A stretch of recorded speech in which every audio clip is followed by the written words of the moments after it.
guys remember when I made that video about Saving Bikini Bottom, the Sandy Cheeks movie? Yeah, that was just a crazy thing that happened. The film in its entirety was leaked in an almost completely finished state in January of last year. And the film didn't come out until around like August or September? I don't quite remember. But the gap was crazy long. Now I'm all for taking a peek at stuff early, like concept stuff, but getting a movie leaked online over half a year before it was supposed to release is a bit much for me. Personally, I don't mind being a bit patient. I feel the same about Smash Bros. Stuff, what with how I wish it wouldn't get leaked and revealed early so often. It ruins a lot of the fun. Now, obviously, it's to a lesser extent for a Netflix SpongeBob movie, but still, hopefully Netflix learned their lesson about what hole in their security allowed this, and they patched it up to make sure something like this never happens again, and another movie leaked months in advance, and I'm talking about it again, and I hope it's not as bad as the last one. Hello, I am Goggy. And wouldn't you know it, another SpongeBob Netflix movie got leaked in its entirety months before it actually released. I'm not too deep of a follower of the SpongeBob lore, even after the Sandy Cheeks movie came out, but all I really saw from the show was Twitter clips. But then I hear they're working on a movie about Plankton? The best character in the show? Now we're talking! Granted, the second movie, Sponge Out of Water, was half about Plankton, since he and SpongeBob are both going on an adventure together, but it wasn't entirely about him. Plus, it's proof of how well Plankton could do in a starring role, so I hope they've used some of that potential in this movie. I'm really hoping I'm not going to have to sit through another rock bottom, but I'm a little more hopeful. Specifically because Plankton's voice actor, Mr. Lawrence, had great involvement in the story of this film. And if there's anyone who could do a better job writing for Plankton than the late Steven Hillenburg, I wouldn't pick anyone but the man who's been voicing him from the very beginning. Alright, let's stop the shenaniganry and just get right into the movie, starting with a brief synopsis. Plankton once again wants to take over the world, but he once again fails. Karen tries to renovate the Chum Bucket into a nicer restaurant as a different avenue of world domination, but Plankton hates it for not being evil enough. Plankton and Karen get into a big fight about it, and Karen finally snaps and goes on her own mission to take over the world, magnetizing all of Bikini Bottom and turning it into a giant battle mech. Despite his efforts to find his own way around the main issue, Plankton realizes, or is forced to realize by everyone jerked around by Karen, that he needs to fix his relationship with his wife to save the world. By the end, they make up and romantically band together to take over the world with Karen's giant robot. However, SpongeBob stops them right away like it was nothing, which is fair. There was only like 5 minutes of the movie left, so I'd be surprised if there was time for a second final battle. Although I will say, it would be cool to see a battle where like the main person we've been following just randomly becomes the villain. That'd be pretty neat.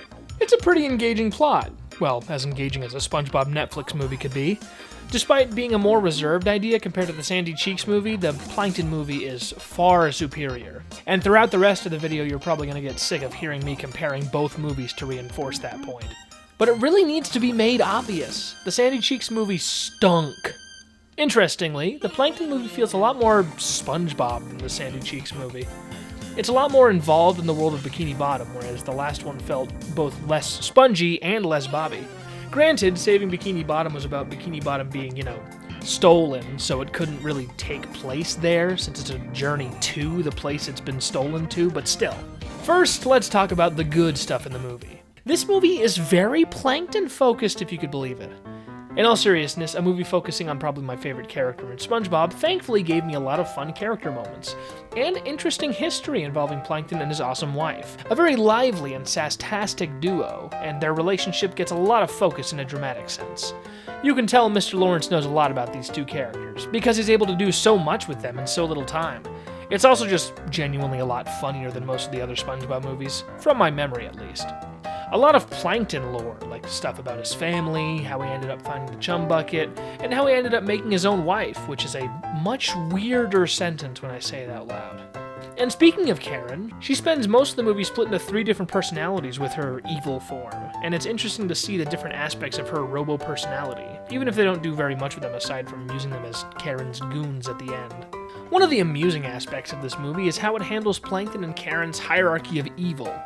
Because while Plankton is still evil, and most definitely antagonizes SpongeBob while they're on their mission, Karen is absolutely the most villainous character of this film, trying to destroy the both of the Sponge and the Plank. But despite that, Plankton might be the most antagonizing anyways, due to his ignorance in the understanding of his emotions, such as his total lack of accountability and any sort of humility. Because if he was probably a little more emotionally mature, Karen probably wouldn't have gone postal on Bikini Bottom. Thankfully, by the end, he comes around, but SpongeBob is one of those status quo shows, so nothing can really stay changed, which is a shame. But at least they love each other properly by the end, which is nice. In terms of enjoyment aside from Plankton, it's, let's just say it's balanced. The visual quality is pretty good, about the same, maybe better than the Sandy Cheeks movie. And there's a few different art styles the movie uses for musical sequences, to great effect. It really enhances the experience knowing how much visual variety you're getting, especially with what they do with these animated sequences. Even in 3D, it feels a lot more exaggerated in its animation than the last film, which I hear is hard to do in 3D. It also benefits from not having to deal with live-action characters for half of the movie, like another movie I keep mentioning.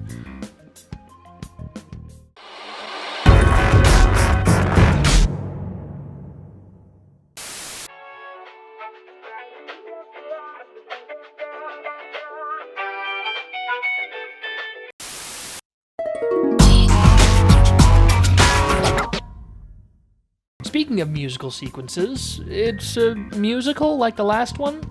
I mean, okay, sure. There's definitely more songs in this one, which I prefer over the 2.5 songs total in the last movie.